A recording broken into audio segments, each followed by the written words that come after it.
So the wisdom we explore isn't about how to get 100% of what you want, but instead how to face this truth. There's an insecurity to securing everything. All right, so today we finally get there. David becomes the king. We'll spend our time in 2 Samuel 5-7, and we'll talk about becoming king, like actually priest things, everything you ever wanted, and David prays. But before we jump in, I want you to check in with yourself about something. It's a thought experiment of sorts. Of the things you wanted and pursued in your life, of what percentage would you say you obtained those things? Like, are you 100%, I got everything I ever wanted and then some? Or are you, say, 75%? Like, I've done pretty well, some things didn't work out the way I thought, but you know what, not bad, above average. Maybe you're like 50%, it's comme ci, comme ça. Things have worked out for you. Perhaps you're 25%. It's been a struggle. Your life hasn't gone the way that you hoped it would. Now, don't worry, I'm not going to ask you to shout it out. We're honestly not that kind of church. I simply want you to check in with yourself. Of what percentage would you say you've gotten what you wanted in your life? Now, it's true, as far as we can tell, David didn't grow up dreaming of being a king. The shepherd brother was making his way in the world, herding sheep. But once the promise of kingship is open to him, you can't argue that he didn't want it. So when we get to 2 Samuel 5, there's this exaltation as a part of David's story. All the tribes of Israel came to David at Hebron and said, "We are your own flesh and blood. In the past, while Saul was king over us, you were the one who led Israel on their military campaigns. And the Lord said to you, you will shepherd my people Israel, and you will become their ruler." When all the elders of Israel had come to King David at Hebron, the king made a covenant with them at Hebron before the Lord, and they anointed David king over Israel. And just like that, David is king. And in chapter 5, we see what kind of king David is, and it's outstanding, really. The people call him their flesh and blood. This reference goes all the way back to Genesis, when Adam wakes up to see Eve for the first time and declares her his own flesh and blood. So we're in a new creation story. And then there's reference to David as this shepherd king. And this is a unique description for a king. It only occurs in one other place in the David narrative. David's way of leading the people, of liberating the people, like in Exodus, is as a shepherd. So it's a new Exodus story. Now, further into chapter 5, David makes Jerusalem his capital. And Jerusalem is this major focus in 2 Samuel. And what's going on here is that David defeats those who Joshua failed to get rid of when settling in the land. So that's 400 years of unfinished business that now provides a place of belonging. It's a new settlement story. In fact, David defeats his old foes, the Philistines, doing what Saul couldn't do. He's so popular, and Jerusalem is so magnetic that foreign king sends cedars and masons to help David build his palace. But like the infomercials say, that is not all, folks. David is rolling in his success. He's got more concubines and more wives, honestly, than he knows what to do with. There are 11 kids, his kids, named in verse 14. Like, what virility. So David has it all. He's got the crown, check. A palace, check. The girls, check, check. This is ancient sexual politics, after all. He's got a heap of kids, spoils from defeating the Philistines. David even has his God.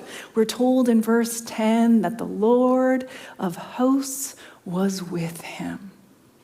Check. Up until this point, the story has been about David's rise. But now that he's ascended, a new story has begun. Who will succeed him? Or what comes next? You just can't stay at the top forever. Observing David's story is so helpful because on the one hand, we're so tempted to see this linear perspective of upward mobility. First, the shepherd is anointed, then he serves with King Saul, then he defeats a giant, then he makes a covenant with the king's son. You get it, right? He's rising, he's rising, he's rising. But below the surface of David's life is another story, an ancient story with cyclical themes. How do we recover what is lost, like Eden? What does liberation look like Exodus? Can we make a world safe enough for all to belong? So the wisdom we explore isn't about how to get 100% of what you want, but instead how to face this truth. There's an insecurity to securing everything. But before David steps off the edge of all of his successes, we get to enjoy the best parts of the king a little longer. In chapter 6, King David is not just a king. He positions himself as a priest. What happens is that the forgotten ark of God, last mentioned way back in 1 Samuel 7, is retrieved by David and his men as they move this sacred object to Jerusalem. So we take this interesting priestly detour in the story. And David actually makes 2 attempts to bring the ark to Jerusalem. In the first, he uses modern technology. It's not AI or 3D printing. It's a cart and oxen, so that's fancy. And the ark is loaded onto the cart, and they set out. David and all Israel were celebrating with all their might before the Lord with castanets, harps, lyres, timbrels, sistrums, and cymbals. Whoop, whoop. It's a party. As they come down the hill, the cart lurches, and a man named Uzzah attempts to steady the cart, but the anger of the Lord was kindled against Uzzah, and God struck him there dead. David gets spooked and calls a 3-month break, stashing the ark at the home of Obed-Edom the Gittite. When David hears that Obed-Edom has been #blessed on account of the ark, he knows it's time to try again. Only this time, he goes back to the way things used to be. Men carry the ark with poles, just like the law prescribed in Exodus 25. So David dances again, and this time he wears a linen ephod, a priest's garment. And every 6 paces, he makes sacrifices to the Lord. And as the ark comes into the city of David, Michal, the daughter of Saul, also known to us as David's wife, looks out her window and sees David, in her mind, making a fool of himself, exposed, yes, for all to see. And upon seeing him like this, she despises David in her heart. Cut to a quieter scene. The ark has been installed in the tent David pitched for it. Copious offerings have been made, and after everyone eats these tasty little treats, they go home. And Michal confronts David. She says he's behaved shamefully. Even the slave girls saw him naked. This is no way for a king to act. And David replies, sidebar though, if you sang a lot of worship songs in the early odds, you'll know this line. I will become even more undignified than this. And I will be humiliated in my own eyes. But by these slave girls you spoke of, I will be held in honor. And the part we didn't sing is this next gut-punching verse. And Michal, daughter of Saul, had no children to the day of her death. Now, what's the point of all this pageantry? The ark is recovered and moved to Jerusalem. A dead guy is left laying in a field. And the scene ends with a childless woman fading into the night. It's fair to be of at least two minds here. On the one hand, you can't deny the vitality of the liturgical procession, the music, the dancing, the sweet-smelling sacrifices. What these rituals do is remind the people of their sacred backstory. So when King David acts as a priest, it's provocative. But there is another side here, a reading you can't deny, the likelihood that David is leveraging these rituals to lock in his power. After all, Assyrian kings did the same thing. They would bring a god with them into a royal city. Behind the singing and the dancing, David is making political calculations, and the narrators make sure we don't miss the deeper meaning when they take us into a domestic argument. We're being reminded that Michal is the last link to the house of Saul. So when she uses her voice to confidently remind David that he's an embarrassment to kingship, and he shuts her down in more ways than we will ever know, leaving her barren and alone. The storytellers want us to see that the end has truly come for Saul. A new king is here.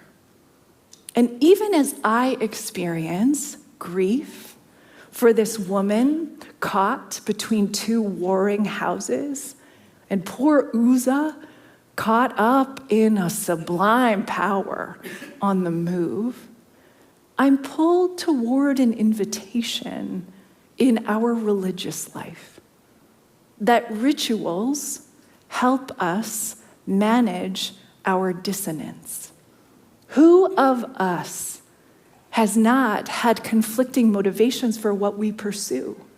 To do good and to get power, to love so that we are loved, to display generosity while calculating what we'll gain. So I'd argue that when David takes off his robe and puts on a linen garment to transform himself from king to priest, he is modeling something for us. The easy ways that we can be priests for ourselves too. We are priests when we employ the tools that put our humanity in right relationship with the living God. For us, as Christ followers, the tools are Eucharist and baptism. They are liturgical seasons and community life. It's scripture and prayer. These are the places where we become priests for ourselves and for the world. And I get the temptation to want to disassemble these biblical texts when they offend us, songs when they don't represent us, rituals that feel like they have lost their meaning. But what if it's true that if something important has stood the test of time, it is likely to keep on standing even after we have all dropped dead? There's actually a term for this phenomenon. It's called the Lindy effect. It means that the longer a non-perishable thing has lasted, like a story, a ritual, a prayer, the longer it is likely to last. Whatever is going right or wrong for you, please don't give up on the paths of faith that will pull you through. 2 Samuel chapter 7.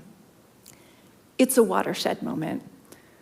David is in his palace and he's at ease. We're told he's settled and the Lord gave him rest from his enemies.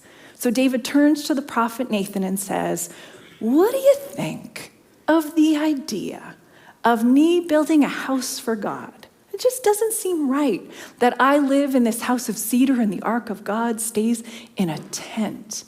And Nathan the prophet says, "Yeah, go for it. The Lord is with you." Only that night, the word of the Lord comes to Nathan and honestly gives him an earful. The divine voice says, "What do I need a house for? I've been content to move with the people wherever they went. Did I ever command a leader to build a house of cedar for me? No." Remind David that I'm at the heart of every part of his story, and tell him that as much as he wants to build a house for me, I'm going to build him a house. And God says it will go like this. When your days are over and you rest with your ancestors, I will raise up your offspring to succeed you, your own flesh and blood, and I will establish his kingdom. He is the one who will build a house for my name, and I will establish the throne of his kingdom forever. And then God says, I will never take my chesed, my steadfast love, from David's family. David's house will last forever. Now, obviously, this promise means a lot in Jewish and Christian faith. This is where we get messianic hope. And it's interesting to me that this promise spins out from the peak of David's power. So let's talk about that for a moment. In the ancient world, building a temple was a way to establish the security of a king. So even though the temple gets put off to Solomon, the house God builds in David through his family lasts at least until the fall of Judah to Babylon in 586 BCE. And even after exile, the dream of Messiah doesn't die. Now remember, in the life of Jesus, people were excited because they thought, finally, one who comes to us from David will free us from our enemies, just like David did. And funnily enough, Jesus resists this idea of Messiah. If Jesus is a new David, he didn't come to usurp power or swing a sword against empire or carry an ark across the desert. In fact, we'd theologically say Jesus was the ark, divine presence in our own flesh and blood. So here's what I think is going on with the prophet Nathan. God wants David to remember that no matter how secure he feels right now, he is meant to commune with more. Now, earlier this month, my husband Jonathan and I spent a long weekend at a cabin in the woods. It was cold, but it was wonderful. And before we left, we were having conversations about what it means to be decidedly middle-aged. Now, we're young-ish, we're healthy, but we're also pretty established in our careers and in our communities. We've got a lot of work behind us to be really healthy, and we don't really lack for much of anything. So the questions kind of dangle. What's left? What's next? What are we working for? What happens when you get everything you ever wanted? Now, I truly wish I could tell you that from this cabin in the woods, we solved this human predicament. We did not.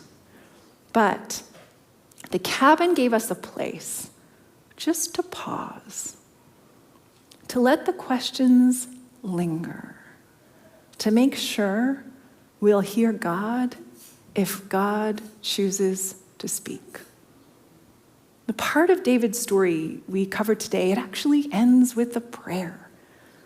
But before David prays, Nathan tells him how much more was going on beneath the surface of David's life.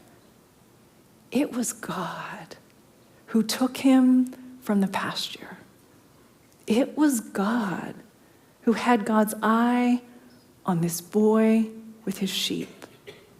It was God who had planned to use him for a higher purpose. It was God who was with him wherever he went. It was God who stood up for him when his enemies rushed to harm him. It was God who elevated David's name as one that brought comfort and peace. And it will be God who stays near as David breathes his last breath. It will be God who moves through the children David won't have the heart to correct. It will be God who will write a holy story with David's life long after he's gone.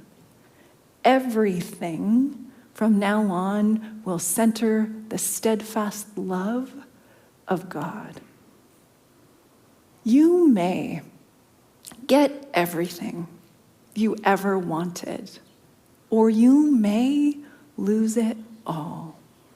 And still, we are made to commune with more mystery in our own stories, more love in our relationships, more life, even as we approach our own death. So before David goes back to fighting, and he does, before his kids make a mess of what they're given, and before David breaks into Bathsheba's life, we are left with a moment to pause and to pray. I think that's something that we can all take from 2 Samuel 5-7.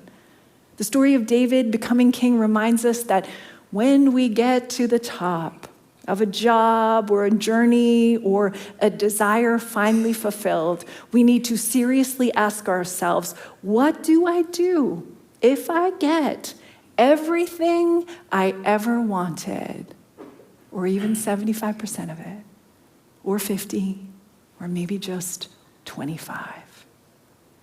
Becoming king might not be everything it's cracked up to be. And still there will be no end to how deep and far David's life will go with God. And so we go forward to find deeper meaning in our lives with these stepping stones of an ancient story, experiences of priestly awe, and the ways God speaks, and we seek to listen.